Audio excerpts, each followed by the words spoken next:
Well, hi there. It's EWTN Radio. Time now for Take Two with Jerry and Debbie. And, of course, being radio, somebody's typically talking about something. And as usual, today we're going to put a topic out there, one that we think will be of interest for a lively conversation. And then it's up to you, as always, to take it from there and make the show what it is. And, Debbie, people always make the show fantastic. So we know that today will be no exception to that. I agree. Okay, so you titled it, I Thought We Were Friends. And Jerry, if I may, can I read the show synopsis just to give our listeners an idea where we're going with this? And then we need you to weigh in, share your experience of this, your take on this, because remember, you are the teachers. You drive the show. We learn from you. Here's the number, 1-833-288-EWTN. That's 833-288-3986. By the way, Jerry, another shout out to our new family members, St. Gabriel Radio, serving Columbus, Ohio, and beyond. You guys are awesome. And we want you to call in today. Special invitation to you to call in. Ryan, if anybody from St. Gabriel calls in, put them at the top of the list just for the first time, because they are our new family members. So welcome, you guys. I think you're really going to enjoy this show. Okay, this is what Jerry wrote on the take2show.com. I thought we were friends. We all evolve during our lives. That can mean that our circle of friends will change from time to time, depending on where we are in life, especially with regard to our relationship to God and the church. Has there been a time when you made certain changes in your life and one or more of the people you once considered friends decided they no longer wanted to associate with you? Boy, that's actually happened to me. This can be a painful reality, but it can also free us up to become more like the people God wants us to be. If you've gone through this and came out and you've come out a better person, share your take and you will help others that may be experiencing this right now. Jerry, this was a very good topic. May I ask, is this something personal to you? Well, I think it happens to all of us. I'm sure it has happened in my life. I didn't have one specific instance in mind when I thought of this show topic. This, like so many of them, in fact, I have about 7 or 8 emails to myself from around 3 in the morning that are show topics from early this morning. So that's kind of when I get my inspiration, is when I wake up from sleep, and sometimes during the day as well. But no, I just think that we want to be the best people that we can be as Christians. We want to follow Christ as closely as we can, and sometimes we do that less perfectly than at other times, but there are those milestones in our lives. Maybe we get convicted about a certain way of living or a crowd that we're hanging out with, and we decide to draw closer to God and maybe, move away from a certain action or behavior or thought pattern, telling, off-color jokes or hanging out with the drinking buddies, or, it could be a moral issue of some sort. And just over time, I think our friends just naturally some of them drift away, new friends come in. So that's what we want to talk about today, is if you've ever been in a situation like that in your life where, there was a kind of a change in you, and people, because of that, just, your circle of friends, the people that you hang out with, the people that supported you, kind of changed. And it can be a little bit jarring, Debbie, when that happens.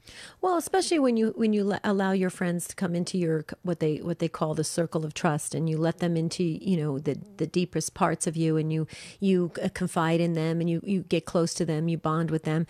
You've heard it said, Jerry. There's that quote that floats out there. It's on a lot of different cards and different things wall art that you can put up. It says like, people or friends come into your life for a reason, a season, or a lifetime. And that is very true. Folks will be with you to journey with you.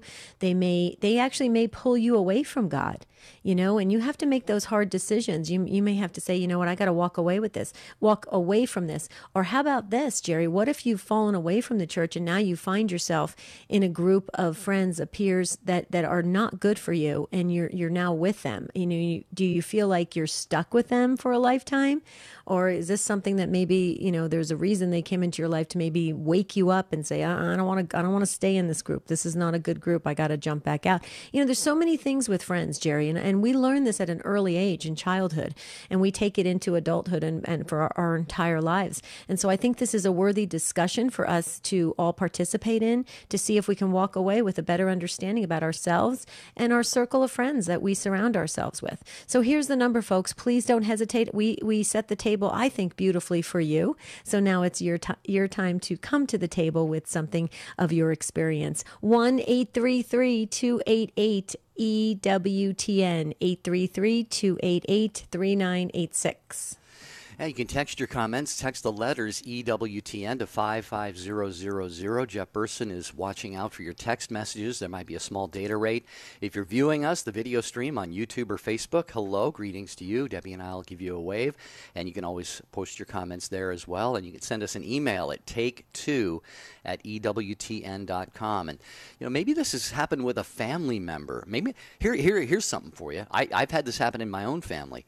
We're talking about, friends maybe not being such close friends, and we're talking about more like in-person situations, but even social media friends, Debbie. I have had in my own family, some of my siblings have unfriended each other because, they post things about, of a political nature or a moral nature or a faith nature or something, and I remember, one of my siblings, I'm not going to identify who, but this particular sibling would just say about the other one, I get so sick and tired of what so-and-so is posting. I'm like, well, why do you read it?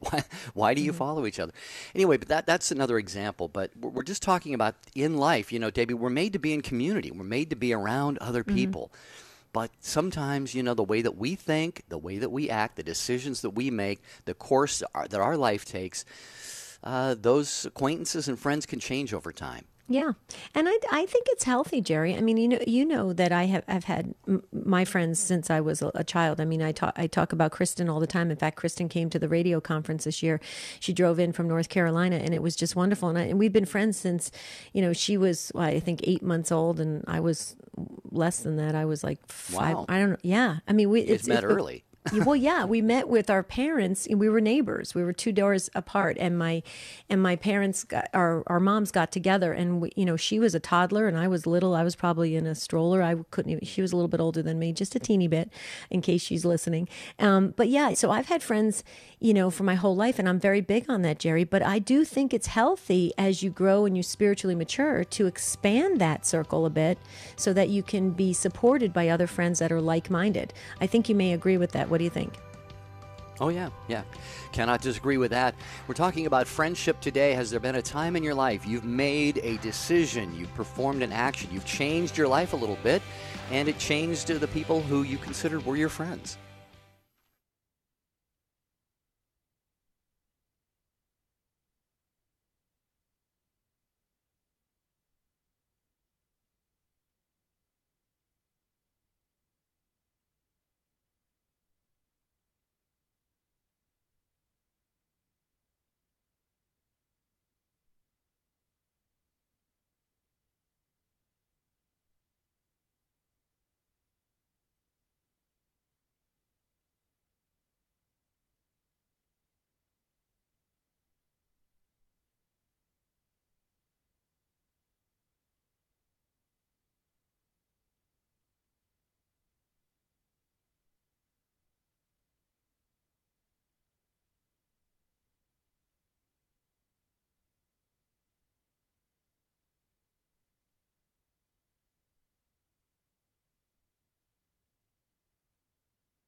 This is Take Two with Jerry and Debbie and you. We probably should change the the title of the show, Jerry and Debbie and You, because you are the key person here.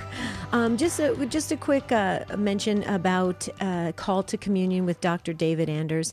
It's this afternoon, 2 Eastern Time. You know, Dr. David Anders is just a beautiful soul, very brilliant mind. I just loved chatting with him at the radio conference. We actually ended up speaking for about 30 minutes, and it was just wonderful. And he loves helping others understand the faith and to get to heaven.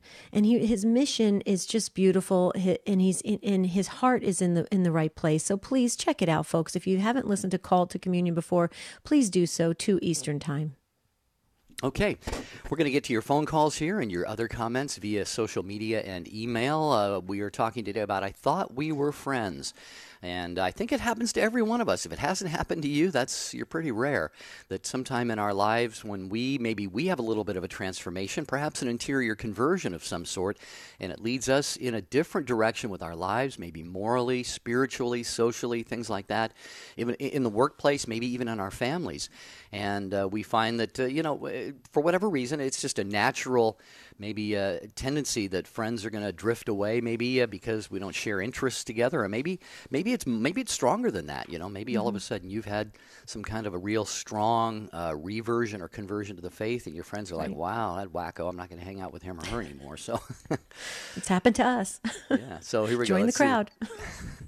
833-288-3986. Share your take on this as Leslie is going to. She's first in Leeds, Alabama, listening to Take Two with Jerry and Debbie on Guadalupe Radio Network. Hi, Leslie. Welcome. Hi. How are y'all this morning? Doing pretty well. Better now that you called, Leslie. Well, thank you for that. I like the topic, and I have a comment to share. I had a lifelong friend that I lost due to a comment that I made to her, and it was inappropriate, and it has affected me. I tried to make amends for it over and over, and for some reason, I never felt like she truly accepted my desire for forgiveness and for us to be healed from that comment. And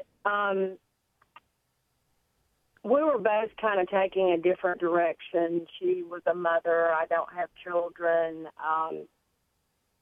One of her daughters, we called her my goddaughter, although they weren't Catholic, and I wasn't practicing at the time. But I had a lifelong friendship with her. We'd been through a whole lot in life. But due to my mouth and saying an inappropriate thing to her, I lost that friendship. And she passed away 2 years ago. Mm-hmm. I did not get to see her before she passed. But I really felt like, due to my behavior, I lost that friendship. I learned a lot, and I have since come back to the Catholic Church. I was a little altered when I made that comment to her. I was kind of resentful because I thought she should look at our past history and have seen what our relationship was. And anyway, I never felt like she could work through that. Right. But I regret that I ever said that. I regret that I felt a need to express something like that at that time. Mm-hmm. And I still ask for forgiveness, and I regret deeply that was ever said and that it was never finalized. Mm-hmm. Okay. So sometimes I feel like sometimes maybe I should not say things that I feel in my mind are necessary to say. Well, sure. Yeah, it's a learning. It's a learning experience. And I pray that the perpetual light of God shines upon her soul. Okay, so Leslie, a couple things. You said you returned to the faith, and so welcome home. And I would just encourage you, if you haven't done this already, to maybe talk to a priest. And it sounds like you've, whatever's burdening your heart, you have confessed that, or whatever, anything like that. But here's the thing I just wanted to say, because this was told to me by a very, very, I believe, a very holy priest, and I would just like to impart that to you. And he said to me, in your case, based on the story that you told us, you did your part. Okay. You asked for forgiveness. You made amends. You carried that. Now it's time for you to let go of that guilt. It's time for you to let go of that heaviness in your heart, because you did your part. I know that it's still, the sadness is there because the friendship ended in a way that you wouldn't have wanted it to be. You wanted it to be fully reconciled before she passed. Here's the thing. Okay, this is what this priest told me, and keep this in mind. Okay, if she's a woman of God, and she's in eternal life, in a good place. Okay, she's not holding any sadness, any anger, any feelings of hatred towards you, anything like that. In fact, all she feels is love.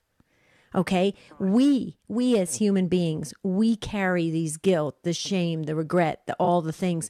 Where this priest once told me that's something that is a trapping that keeps us, held back, and it doesn't allow us to fully be who God wants us to be. So I'm just going to impart that to you. That was given to me as a gift, and I'm giving that over to you, because I would love for you to let this go and know that your friend loves you, and she's in a fabulous place. And when you two meet again, God willing, it's going to be seamless. It's going to be beautiful. You're not going to have those feelings. So to have those feelings now, quite honestly, is a waste of energy, and it's not beneficial to you. So that would be my passing on to you.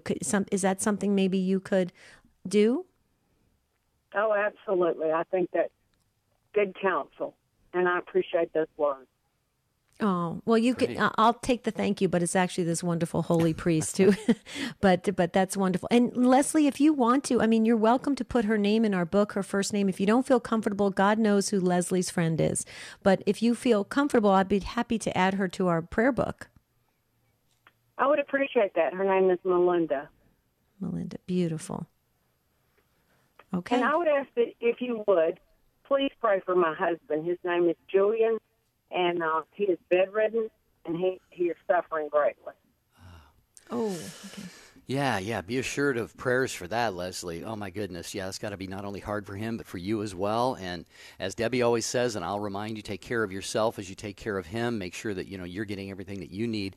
And we will definitely pray for him, and pray especially that he just has peace, comfort, healing, as it is according to God's will. And of course, that God is able to use what he is going through and what you're both going through, to help a lot of other people who are suffering in maybe similar or even worse ways. So thank you, Leslie, for the phone call, and for the honor of being able to pray for your husband, Julian, and for you. Thanks, Leslie. We appreciate that. Okay, so next up is Chris, and Chris is in Auburn, Indiana, on Redeemer Radio. Hi, Chris. Thank you for waiting, and welcome to Take Two. Hello. I feel like I have maybe the reverse story of our previous caller. Okay. I'm a very devout Catholic, and my faith has grown. And I had a very, very close childhood friend from fourth grade on now to our 59 years old. And we have had our ebbs and flows with our friendship. However, as I've become more deep in my faith, that has caused some friction with us, because she is totally, I never would have called her anti-Catholic, but I'm beginning to see that. So we've maintained our friendship, and I've always, when it comes to politics, I've always said, I'm a one-issue voter, and that is pro-life. And so when she continues to start having discussions with me, I'll say, you can't change my mind. I've expressed to you what my feelings are, so you're not going to change my mind. I'm not going to change your mind. So this has worked for the last, I would say, 20 years. But probably in the last 2-3 years, that is not working. And we had a big blow up about 3 weeks ago. And she really went viral on me about my Catholic faith. And so we had words, and I just told her, you can say anything to me, but when you start attacking my faith, my Catholic faith, and myself, there's no more. This friendship cannot continue on. And I explained that my faith is more important than my husband, my children, and my friends. So at this point, I don't know. I think this show is maybe you wanted to have some suggestions, but I guess I'm trying to find suggestions on what I should do and maybe what I've done wrong. Right. Okay, Chris. Well, first of all, it's beautiful that you have attempted, and you have successfully, it sounds like, maintained this friendship for a very, very long time. Since you said, as you said, since you were about 4 years old. I'm curious, does this friend have any faith background, Catholic or otherwise, is it that you're aware of? Yes, I mean, she has, her father and her father's side were all Catholic, but, her mother and father never followed. I think they kind of maybe were Presbyterian.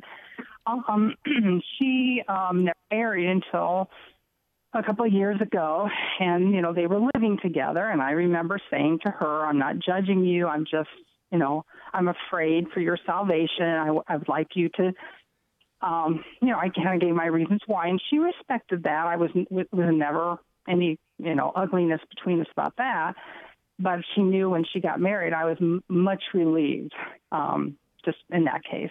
Right.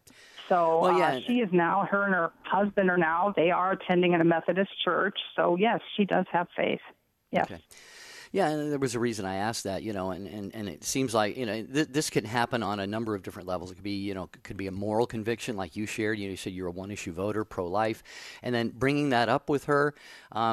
Sometimes, Debbie, you can weigh in on this as well. But I think sometimes, for the sake of a friendship, we when somebody says something like that to us, it hurts, and we get angry maybe, but we don't let that show for a while. I mean, I've had a situation like this in my life. It'd take too long to go into the details, but a friend of mine actually that I was even in the seminary with, a very, very close friend, decided to embark on a particular lifestyle some years after that, after he had left the seminary. And I tried to keep the communication lines open and visited him when I went back to that city. And just, he knew exactly where I stood on things with the faith and so forth, but I didn't wear it on my sleeve or in a judgmental way. I tried to be loving and compassionate, but over time, pretty soon, if that's kind of grating on him or eating at him a little bit, and it was. And finally, he just said, you know what, we can't, I want nothing to do with you anymore. Mm-hmm. And so I think, Debbie, what do you think? I mean, sometimes, there can be something that's deep down inside that was said or done, maybe even years ago, and it can come out at a later time. But I'm happy for her as well, Chris, like you said, that she's married, now and going to church and all that. But Debbie, what do you think?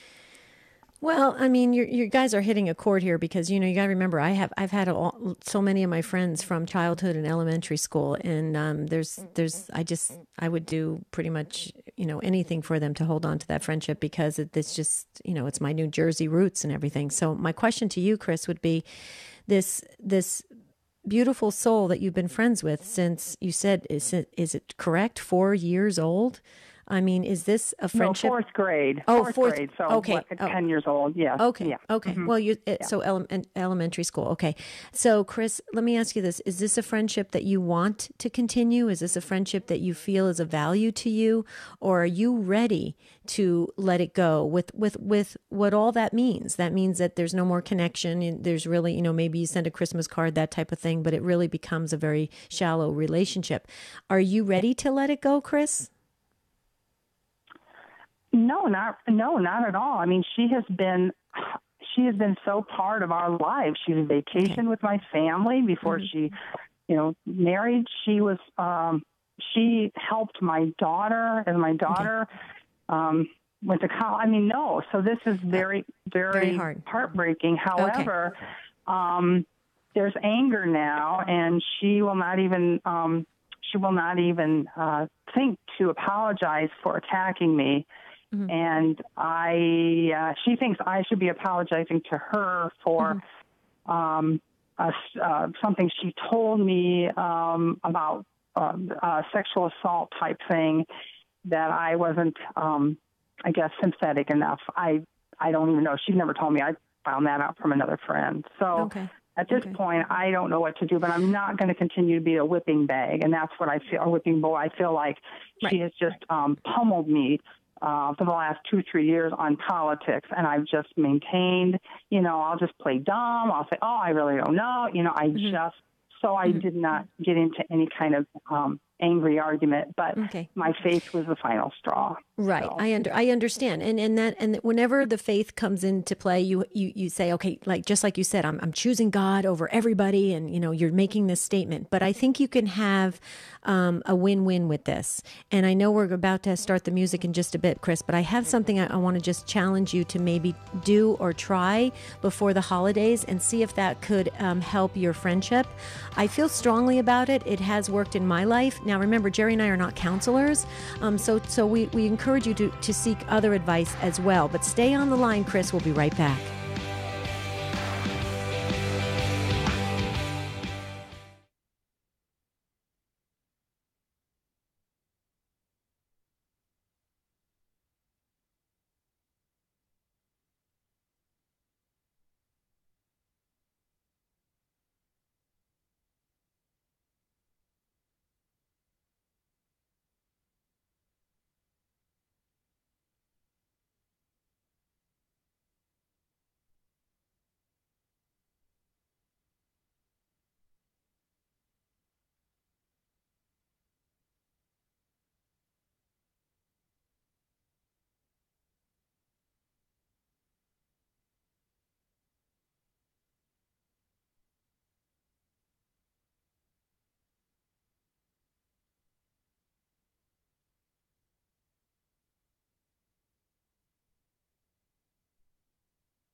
Thanks for being with us on Take Two with Jerry and Debbie. We're talking to Chris in Indiana on Redeemer Radio, and Chris is talking about her friendship with her girlfriend who's in elementary school all these years, and now there's been a falling out over politics and now religion. And Chris, I just wanted to revisit this real quickly. A couple things. I have to go quickly, and you can always email us, and I can continue this with you if you want to, and we can discern together. Take two, the number 2 at EWTN.com.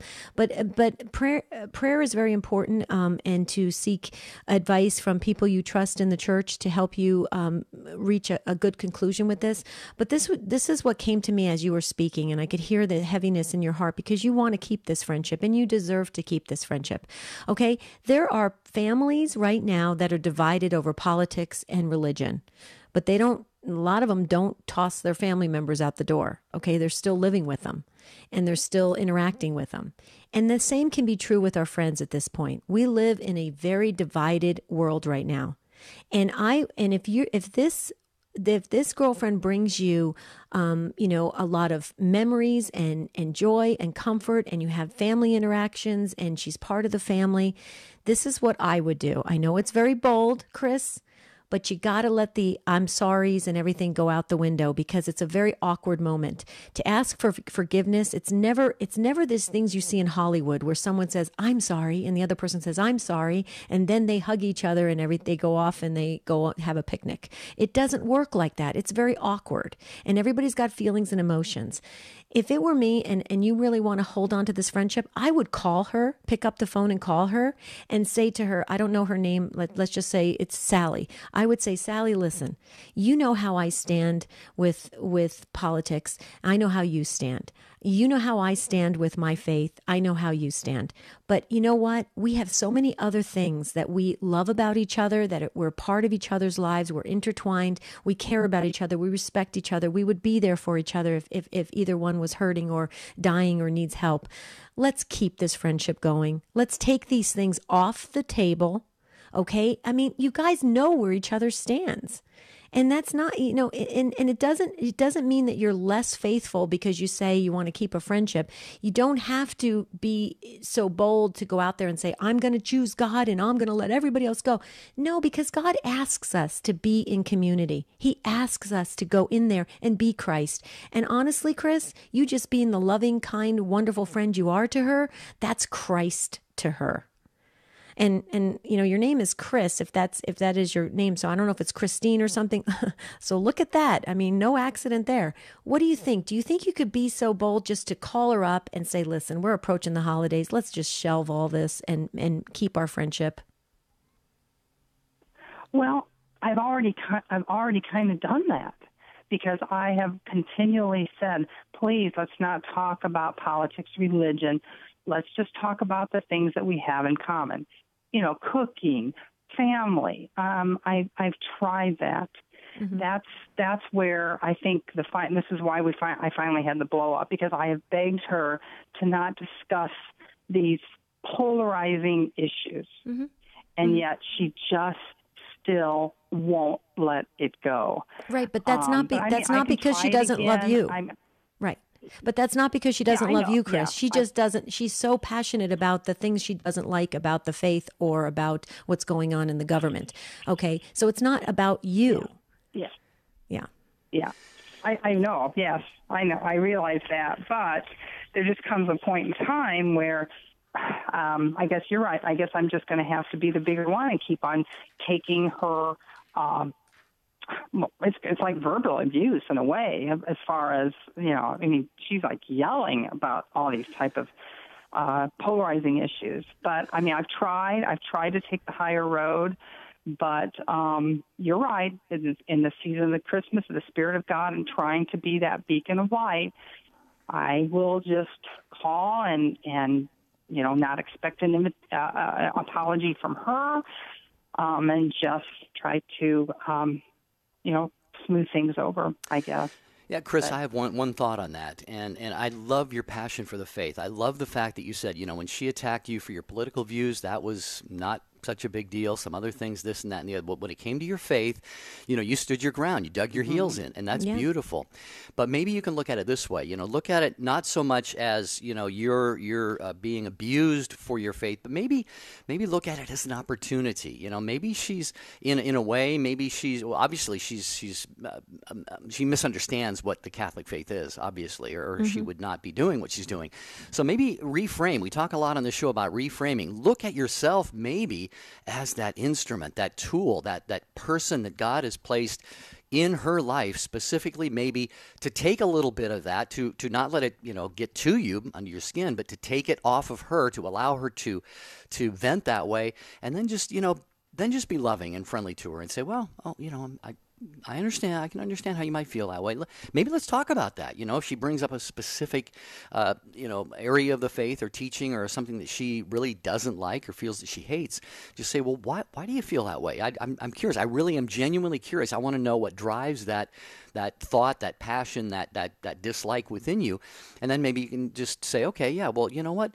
The church really doesn't understand things that way, or that really isn't what the teaching of the church is. So if you ever want to talk about that, I'd be willing to do that. But just be, as Debbie said, soft and loving, and approach her that way, and just maybe look at yourself as that hand-picked vessel by God that could be the one that leads her ultimately maybe all the way home to the Roman Catholic Church. Exactly. And the other thing too, Chris, we're not called to be abused or, if the relationship is toxic, you do have to step away for self-preservation. But you said it very clearly. This is a woman that you love. She's part of your family. You've shared a history with. And so you can create new ground rules for your friendship so that both of you, it can be a win-win. But I would say to her, if you want to apologize, you go right ahead. You do whatever you feels right. But I always say to people, you don't need to apologize to me, because really, to be really honest, when you say these words, sometimes these words mean nothing. Okay. It's always the actions that follow behind it. So the words, I'm sorry, really doesn't mean that much. Just pick up where you left off and continue your friendship. Try, see if you're willing to do that and if you're able to do that and if you're comfortable. But like we said, pray about it and discern if it's the right thing for you and your family. And if it is, go for it and don't look back and see where the good Lord uses you. Like Jerry said, it's a great opportunity. But keep us posted, because we'll be praying that, who knows, your friendship might go to a whole new level. What do you think, Chris? Well, I'm willing to do really whatever, because I think that, as you said, it's not something. And I know all your callers out there. It's I think you have to just be willing to pray about it, and which I have been, and just to let do the will of God, and that's what I'm going to try to do. And I'll take your suggestions to heart, and I will report in and see if we have a good relationship in a month or even before that. That's awesome, a deal. Chris. That's a deal. In the meantime, be at peace in your own heart as Advent unfolds, and don't let it knock you off your center and your focus of preparing for Christmas in Christ. As Debbie said, you share a name with Christ in a very unique and special way. Thanks, Chris in Auburn, Indiana. We appreciate that. Jane, hold on. You got in right after Nikki, so we'll get to Jane following Nikki in Gig Harbor, Washington, listening on Sirius XM 130. Hi, Nikki. Welcome to Take Two with Jerry and Debbie. Thank you so much. I'm calling because I have been in recovery from alcoholism for 23 years. And one of the things that frightened me so badly when I first came into the program was the fact that I thought I was going to have to give up all of my people, places, and things that were triggers for my drinking.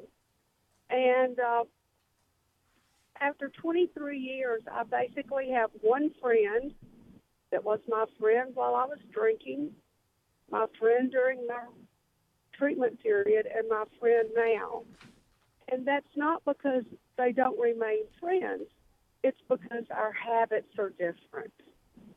And I want to let the people out there know who are suffering from alcoholism and that are so terrified of giving up their friends that there are so many people waiting to welcome you to the life of recovery and be your friend and offer you strength and hope.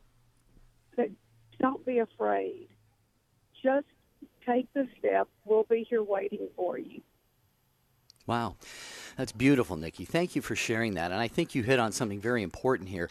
Obviously, with alcohol or drugs or any sort of dependence that people develop, or addictions, what have you, there is the substance itself, but then there's also the, like you say, the trappings, the people, the places, and the things that go along with that.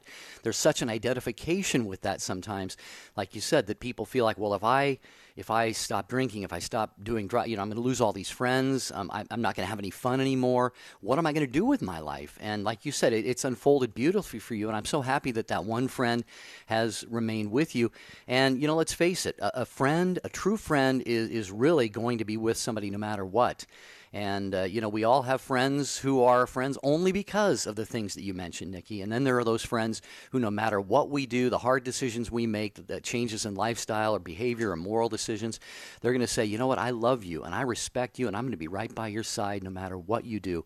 And that is going to be a source, I'm sure, of great consolation for anyone who goes through that. Debbie, what do you think? Oh, I agree wholeheartedly. Nikki, you're a strong woman. Thank you so much for sharing today and encouraging others, to embrace things that are willing to be there to help us, and that's important. So many times when we go through things, we're all alone. We feel like we're all alone, and we're hesitant to make a move out of our circle. And there's things that are waiting for us that are better. Nikki, what did we kind of capture that?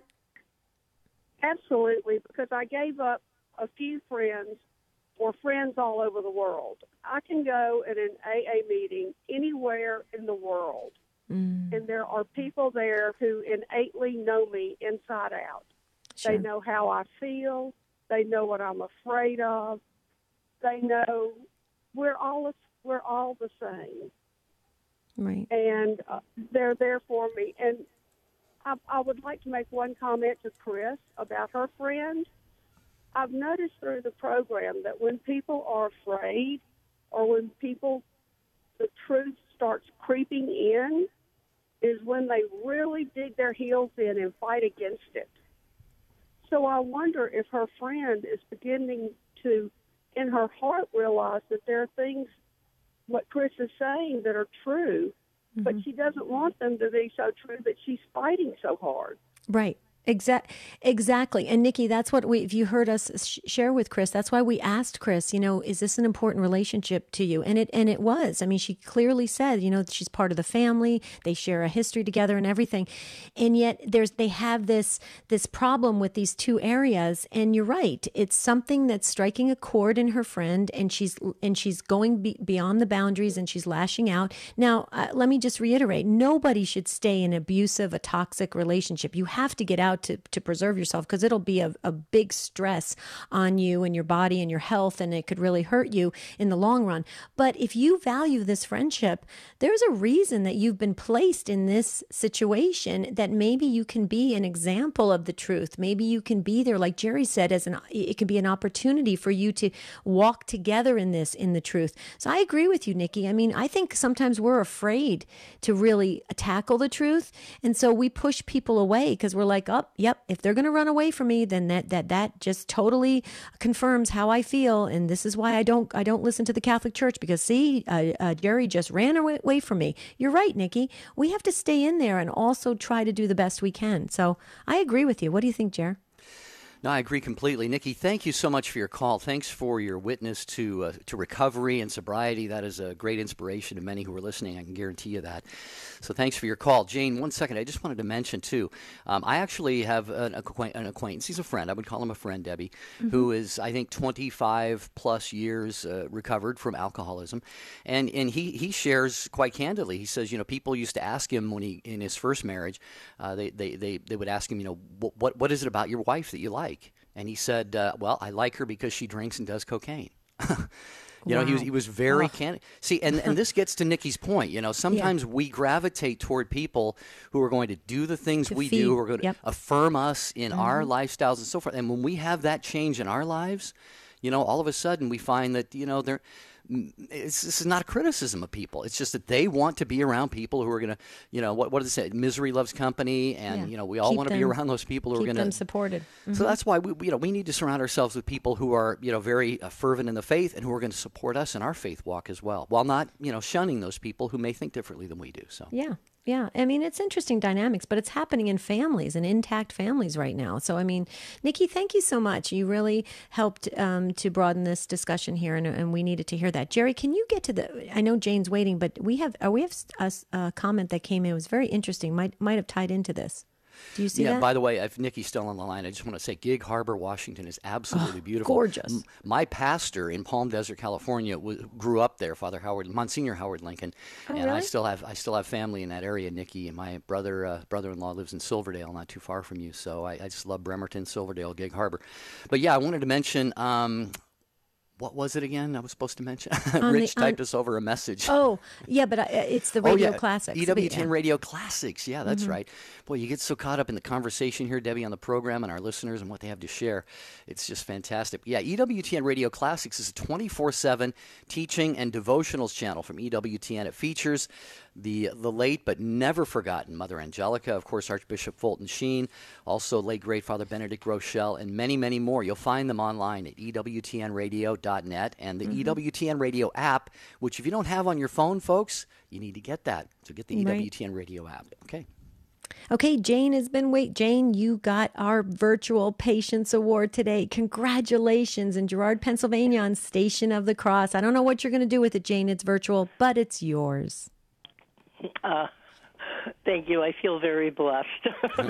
You should. Well, you know what? I've been sitting here listening to the last two calls, and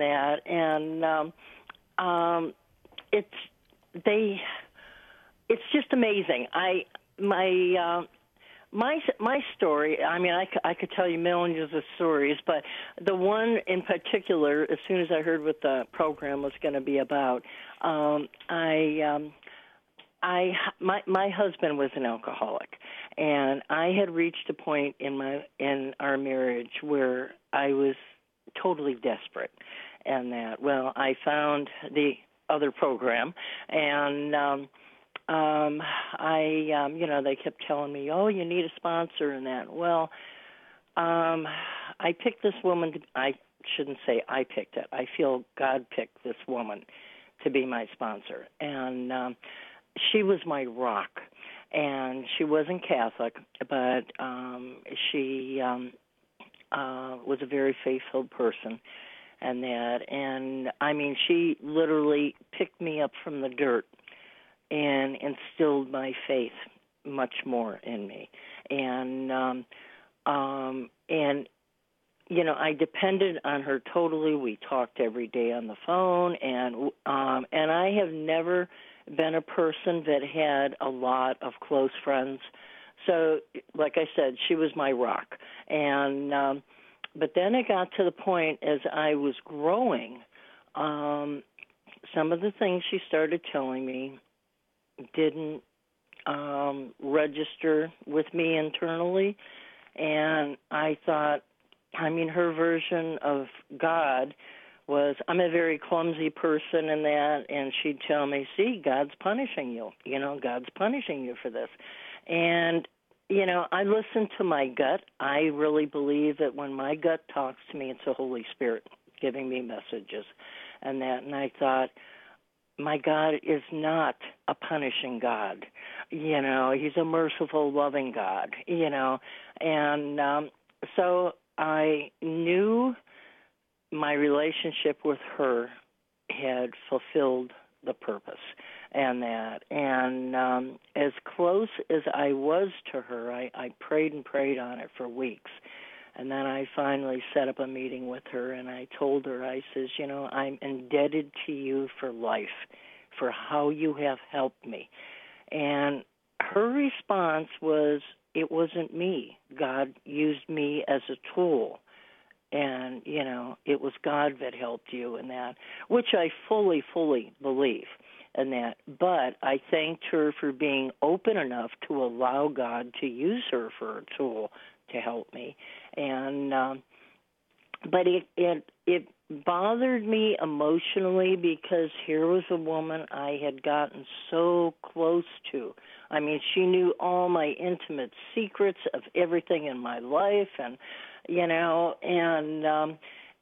that put, I guess I could call it a fear in me. Do I want to lose this person in my life? And that, but I had told her, I says, I want to remain friends with you. I says, but I can't have you as a sponsor because you and I have a totally different picture of who God is and that. But because of, my husband wound up dying 2.5 years ago from the final stages of alcoholism and that. And, her and I, every couple months, we might talk or something. But I'm at peace with that because I really believe that God puts stepping stones in our life, and sometimes those stepping stones are people and that. And, and I know since that time, I know I've been a stepping stone in other people's lives and that. And but I just wanted to share that because, even though this woman was, so important in my life, God gave me peace about it because I understand that, what God wanted her to achieve in my life, she achieved and that. And I will forever be grateful to her and that, and I wish her well. And, we just, we've kind of put a lot of distance between us in that, but then there's other people that have been in the program that God has sent me, and I know I have helped them, and some of them we don't talk anymore in that, but I consider myself a stepping stone in their life and that. So I really feel that, we're on such a difficult journey, which is our life and that, and I think that we just have to look at it kind of through God's eyes, that some people are meant to last a lifetime, but other ones are there to teach us how to be closer to the Lord, so. Well, Jane. But I just wanted to share that. I do have peace with it now, and that it took me about a month, of really feeling disturbed and feeling guilty, and how can I feel this way when she was so important in my life and that. But I didn't reject her, but I still told her my viewpoints on God. And well, Jane, for the sake of time, let me just jump in here because we got just about a couple of minutes before that closing music there. Beautiful phone call, and this just shows, your heart is very beautiful. You wanted to hold on to that friendship because of how much she had meant to you, and you touched upon what Debbie said earlier in the show. Sometimes, people come into our lives, as Debbie said, for a reason, a season, or a lifetime. And it sounds like, Jane, there's no question in our minds, I think I can speak for Debbie, that you recognize the gift that this person was for you. You would not be where you are today without her. And if God looked upon that and for whatever reason, if it was God's will, said, okay, that particular season in your life, Jane, she served her purpose. Now you're doing the same for other people. See, we give away what others give to us.